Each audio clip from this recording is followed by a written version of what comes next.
is tea, you guys? It is your girl Nasia Latrice back with another video. It's recording week for me. I'm trying to get it going because, honey, there ain't nothing else to do. How y'all holding up during this quarantine? Like, y'all bored? Are y'all entertaining yourself? Are y'all favorite YouTubers like keeping y'all entertained? Because mine, they kind of slacking a little piece. Like, they're really not taking advantage of all this free time that everybody has. But here we are. If this is your first time coming to my channel, make sure that you go ahead and hit that subscribe button, turn on your post notifications so you can be updated whenever I upload a video. So as you can tell by the title of this video, today we're going to be talking about something more so on the business aspect. This is for my people that want to move out for the first time from their parents' house, or maybe you're about to graduate from college and now it's time for you to get accustomed to the renting world.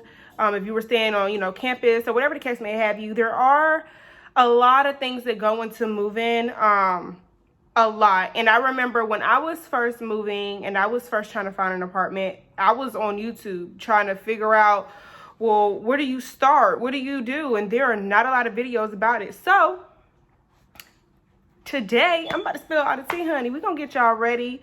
Make sure that y'all out here flourishing. Handling y'all adult responsibilities and all of that good stuff. All right? So, let's go ahead and get into the video.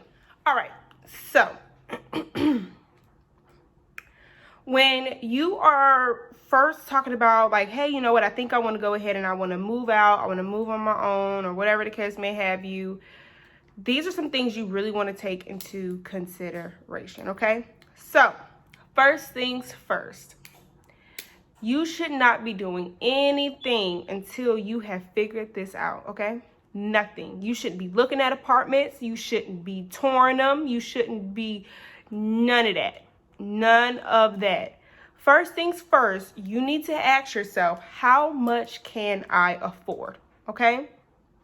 How much can I afford? Now, in order to get approved for an apartment, a lot of apartment complexes or owners require you to make about like 3 times the monthly rent. That's just so if anything comes up, anything unexpected, because in life that happens a lot, then you should be able to still cover your rent and they don't have to worry about not receiving payment. Now, when we're talking about how much can you afford, you need to sit down, go get you like a notebook or something, and write down all of your monthly expenses. Not just the monthly expenses that you have now, depending on your situation, but the monthly expenses that you're going to have when you move. So you need to be looking into everything that comes with that. Is if the water and stuff is not going to be included in your rent, how much on average do you need to put like $75, if it's just you by yourself, $75 aside for water, or $100 to the side for electricity. If you are getting Wi-Fi, cable, all of that, like add all of that up.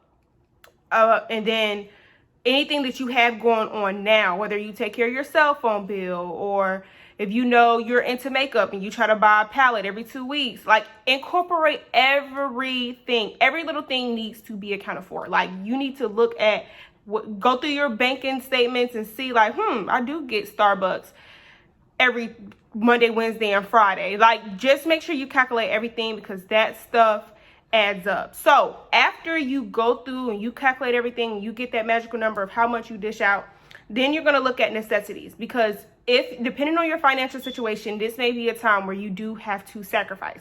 So again, to the example with the makeup palette every 2 weeks, if you're buying a $50 makeup palette, that's $200. I mean, that's $200. That's $100 every month. So if you have to discipline yourself to either you're not going to get any makeup palettes, you're going to start getting cheaper makeup palettes, or you're just going to do it once a month. Do what you have to do in order to be able to afford rent. Again, you haven't looked at apartments yet, so this is just stuff you need to do. This is behind the scenes stuff that you need to do in order to see exactly how much average on a month that you really have left over to move out on your own. Okay? Now, so after you do all of that, it's time to look at credit. Credit is a very big factor when it comes to renting, okay? No matter where you go, well, there are some places that kind of like is for rent by owner, which I'll get into that because that's a little bit, sometimes it's a little bit different. But for the most part, your credit needs to be in good standing. So you need to make sure there's no reason why you should be talking about moving out, moving on your own, or whatever the case may have you if you do not even know your credit score. If you don't know what's all on your credit, there's no reason. Priorities. Make sure you are prioritizing.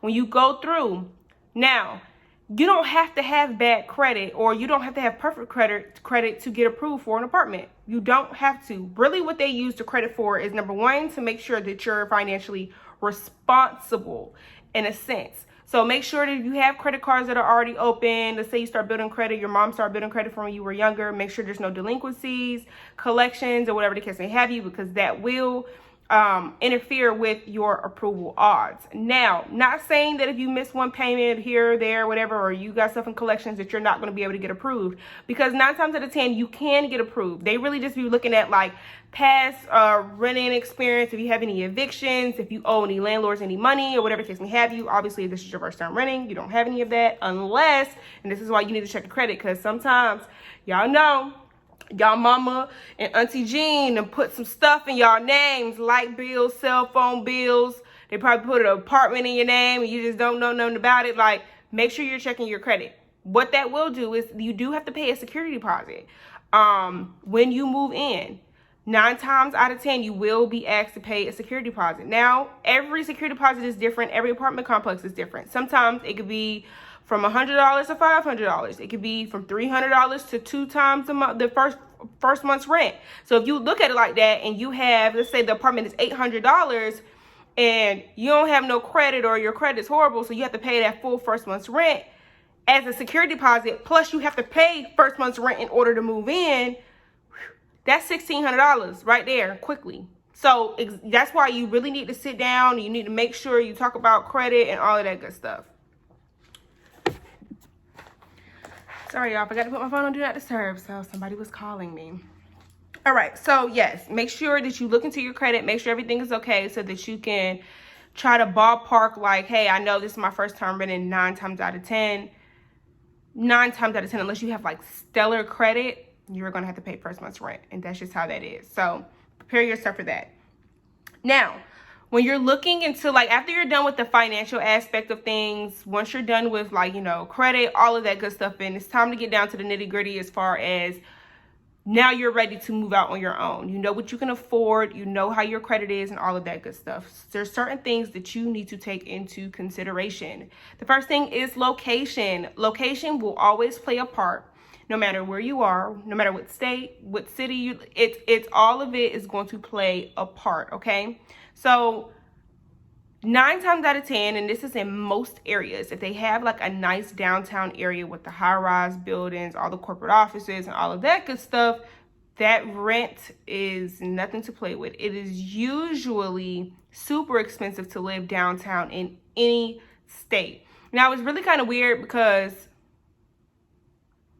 I don't know, like, if you really look at it, a lot of people's downtowns are like dirty. Like, they just don't look like, they don't look luxury and clean, like suburbanish. Like, they look real, you know, but hey, I don't know. I guess the high-rise buildings you pay for where you live in, not necessarily the area. But anyway, so wherever you're moving, hopefully your first time getting an apartment, it is in an area that you are familiar with. So you know the hood places, you know the real uppity places, because all of that is going to play a major role in how much your rent is going to be. If you know that you can't afford more than $500 a month, you shouldn't be looking downtown where their apartments start at $1,100 a month. Like, make sure that you look, and you can go, and also don't get hung up on like, oh, I want to be downtown. I want to be downtown. There's so many, or like you want to be in a major city. Like, for example, right now I live in Florida. I live in Orlando. Orlando is a really like popular area. Obviously, everybody knows what Orlando is. We have Disney and Universal Studios and all that good stuff. So our rent is naturally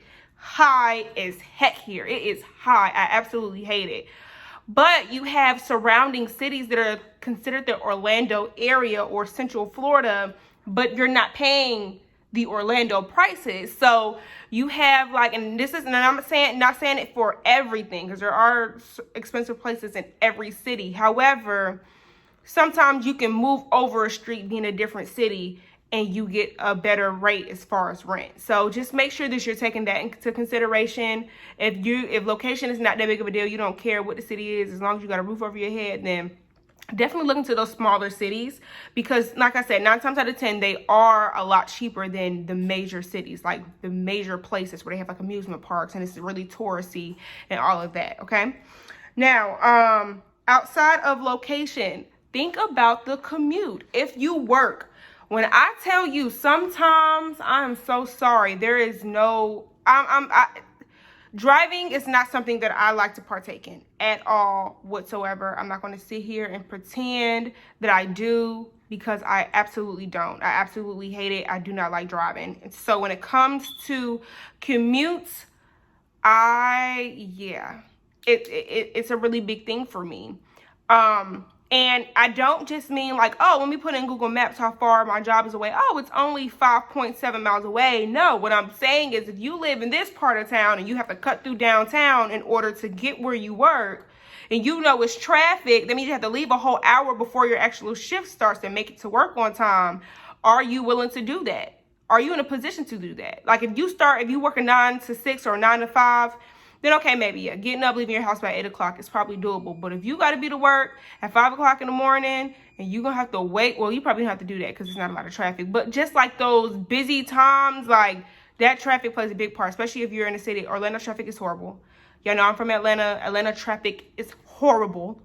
Like, it's absolutely insane. So just be very mindful of your commute, not even just work, to just everyday places that you go to. If you know you're a shopaholic and you're always at the mall, how far is it away? How far is the mall away from where I'm trying to live? Like, just be very strategic about the commuting situation when it comes to looking for an apartment. I'm so irritated because my phone literally just shut off in the middle of me recording, and I was basically almost done with this video. So here we are. Now, where it cut off at. As far as choosing whether or not you want to do like rent from an apartment complex, or if you want to do for rent by owner. So I'm gonna just go into that a little bit. Not going to give you too much, just because I don't want this video to be extremely long. So apartment complex is simple. They have a leasing office. You go in, you apply, whatever. If you need them, you go to the leasing office for everything, and that's just what that is. Black and white. When it comes to for rent by owner, basically what that means is you have somebody that owns property and now they are renting it out as an investment property. Now, again, it's not that big of a difference. It's just small things that you really have to keep in mind. So the first thing you want to keep on mind is accessibility. Being that it's for rent by owner, there is no leasing office. There is nobody for you to really go talk to. Sometimes they have leasing offices just for like management purposes, like making sure that the community is upkept. They communicate with maintenance and all of that good stuff. But when it comes to things that you like, big things that you would probably run into when you're renting, they won't be able to answer any of that. You have to go through the person you're actually renting from. So that's the only thing. Also look into, like, if they don't have an online portal, that means that whenever you have to make payments or whatever the case may have, you have to physically go to wherever their office is. Sometimes their office is not in the same city in which you're renting. Some management properties, they are management properties for many owners all over the state in which you live in. And so with that being said, like, if you live, let's say, for example, if you live in Orlando, Florida, but their closest office is Sanford, Florida, that's a whole 30-40 minute drive the first of the month that you have to do every month to be able to pay your rent. So it's just little things like that. If it's not that big of a deal to you, then it is what it is, but just make sure you definitely keep that in mind. Also, when it comes to like the whole application and approval process, sometimes that's a little bit different. Now, when it is for rent by owner, they have a lot more wiggle room to do what they want to do and put whatever terms they want in your contract, because it's their property. So if they it's just a lot of things. Like, you just have to really look into it. I guess I can make a separate video of things to look out for when it comes to for rent by owner, because I have done it. So it's just a lot of little things. Sometimes they can be really grimy, really greedy. So you have to make sure that you are really aware of that. And I mean, that's pretty much it. Like I said, like, that's just what that is. Oh, but also with the approval process, sometimes, like, if it's just like the owner directly renting it to you, sometimes, honestly, they do not do the whole credit check and all of that. They do a background check to make sure you're not like a convicted felon or a sex offender or anything like that. But other than that, they just want their money. Money talks. As long as you have the however much they're asking for to move in, then you're good to go. So I'll go in more depth in another video, the pros and the cons or for rent by owner. And yes, so the last thing that you oh, not the last thing. Also, when it comes to like affording things, are you going to be moving by yourself, and are you open to having a roommate? That is extremely important. That is extremely important because obviously if you have a roommate, that means everything's going to be split. So it could be a little bit easier for you. If not, then you're going to be doing it on your own. Last but not least, you need to be, again, looking into everything that comes with that apartment. If try to get something with like water included, electricity included. If not, you're going to be coming out of pocket from all of that. So it's going to be your $800 rent plus $75 for water, $100 for lights. If Wi-Fi and cable don't come with it, you got to pay for that separately. We kind of touched on that in the beginning of the video. But just to reiterate, like, don't go in the mindset of, oh, just rent. That's all I got to worry about. And then you get there and you're stuck. And I was like, dang, I'm broke. How am I broke? Well, that's because you didn't factor in everything that comes with living in an apartment. Also, the last thing, honestly, is just understanding moving costs. Understanding moving costs. Like I said, if your rent is $800, 9 times out of 10, you're going to be responsible for paying first month's rent. If your credit is not perfect, you're probably going to have to pay first month rent for security deposit. That's $1,600 we're already looking at right now. Then if this is your first time having lights in your name, you have to pay the deposit for the lights. Sometimes things could be like $200, $300. Factor that in. Make sure you go talk to whoever the electricity provider is to make sure that you're on top of it and there's no surprises. Even when it comes down to water, when it comes to installing Wi-Fi, sometimes you have some companies that just bill it to you after they come and install everything, but you have some where you have to maybe just pay the taxes, or depending on your credit, they're asking you to put a certain amount down just so they're protected as well.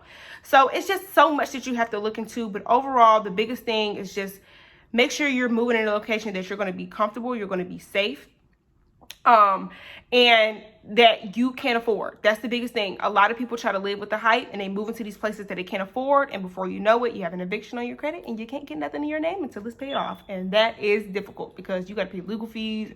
All of that becomes very expensive. So that's all I have. If I missed anything, or if you have any questions, comments, concerns about anything that I talked about today, if you could think of any videos that maybe sparked your interest that you probably want me to do on something similar of this topic, just let me know, and I am definitely open ears, and I will see you all in my next video.